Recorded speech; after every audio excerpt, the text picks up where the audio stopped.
hail and 60 miles per hour wind gusts.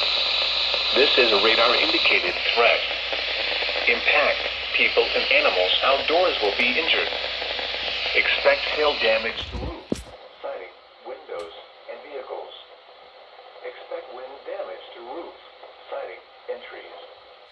Locations impacted include Martin, Union City, Latham, Rise, Massey Grove, Kingsford, Mount Helier, Gibbs, Ruthville, Ralston, Shatner, Grundy, Carroll, McConnell, Pisgah, and Gardner.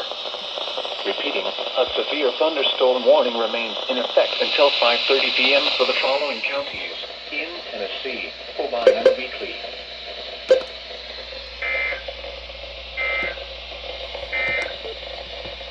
Those outdoors should be alert for thunderstorms this afternoon.